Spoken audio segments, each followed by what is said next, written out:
السلام علیکم، بول نیوز میں خوش آمدید۔ میں ہوں محروق شہریار اور میں ہوں گوہر اشرت۔ ہیڈ لائنز آپ نے جانی، بلیٹن کا آغاز کریں گے اہم خبر سے۔ معاہدے سے متعلق آئندہ ہفتے اہم ہے، یہ معاہدہ اہم ہے۔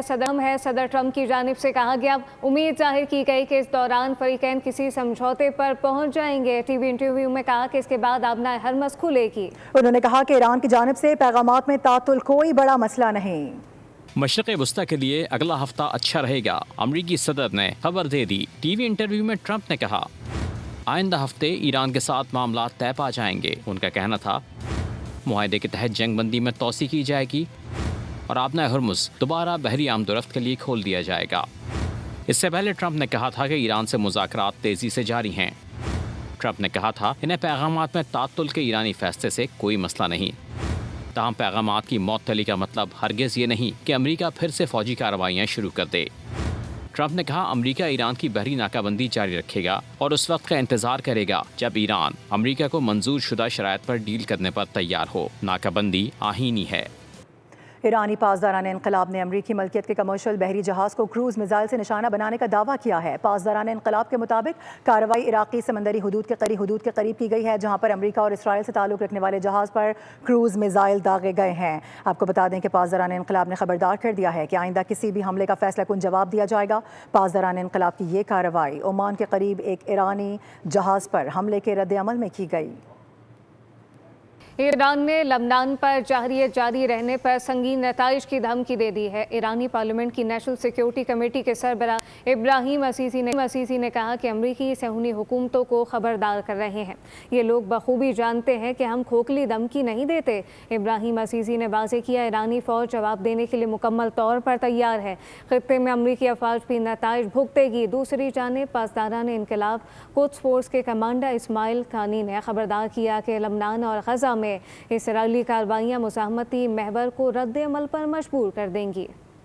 ادھر مقبوضہ بیت المقدس میں اسرائیلی پولیس نے قدامت پسند یہودیوں کو بھی تشدد کا نشانہ بنایا ہے۔ قدامت پسند یہودی فوج میں بھرتی کے قانون کے خلاف مظاہرہ کر رہے تھے کہ ایسے میں اسرائیلی پولیس نے مار پیٹ شروع کر دی۔ گاڑی کے نیچے چھپے افراد کو گھسیٹ کر باہر نکالا گیا اور پانی کی توپ سے مظاہرین کو دھو ڈالا۔ اس کارروائی کے دوران متعدد افراد کو حراست میں بھی لیا گیا۔ لبنان میں کشیدگی امریکی صدر اور اسرائیلی وزیر اعظم کو آمنے سامنے لے آئی۔ ٹیلی فونک گفتگو میں ٹرمپ نے نتنیاہو پر برس پڑے جنگ جاری رکھنے کے بیان پر انہیں پاگل اور ناشکرا قرار دے دیا۔ امریکی ویب سائٹ کے مطابق اس گفتگو میں کئی بار ماحول تلخ ہوا۔ لبنان میں کشیدگی امریکی صدر اور اسرائیلی وزیر اعظم کو آمنے سامنے لے آئی۔ لبنان پر اسرائیلی جارحیت امریکی صدر کو ناگوار گزرنے لگی۔ ٹرمپ نے نیتنیاہو کو فون کیا اور جھاڑ پلا دی۔ صہیونی وزیر اعظم نے حملے جاری رکھنے کا عندیہ دیا تو ٹرمپ طیش میں آ گئے، نیتنیاہو کو پاگل اور ناشکرا کہہ کر مخاطب کیا۔ اس گفتگو میں بڑے پیمانے پر جانی نقصان اور ہدف بندی کے طریقہ کار پر بھی تنقید کی۔ ٹرمپ نے سخت لہجے میں کہا یہ طرز عمل اسرائیل کی عالمی تنہائی مزید بڑھائے گا۔ امریکی ویب سائٹ کے مطابق نیتنیاہو نے بات چیت کے دوران محتاط رویہ اختیار کیا۔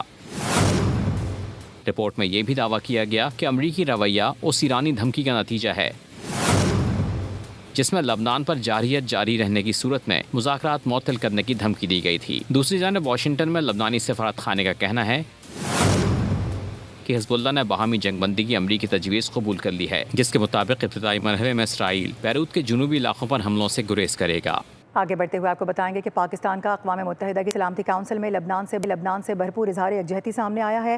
پاکستان کے مستقل مندوب عاصم افتخار کا خطاب میں کہنا تھا کہ اسرائیلی حملے امن کی کوششوں کو متاثر کرتے ہیں، معصوم شہریوں کو نشانہ بنانا قابل افسوس اور عالمی قوانین کی کھلی خلاف ورزی ہے۔ خطے میں جاری کشیدگی پر فوری قابو پانے اور جنگ بندی کو مؤثر نفاذ کا مطالبہ کیا گیا ہے۔ اس کے علاوہ پائیدار امن کے لیے سفارتکاری اور مذاکرات کا راستہ اختیار کرنے پر زور دیا گیا۔ Protection has been struck along with the capture of Beaufort Castle. All these reckless Israeli actions, condemnable as they are, and which violate Lebanon's sovereignty and territorial integrity, constitute a flagrant breach of international law. Sustainable peace can only be achieved through dialogue and diplomacy. We also welcome the efforts of the United States in facilitating ceasefire between Lebanon and Israel, and we support their continuing engagement in this process.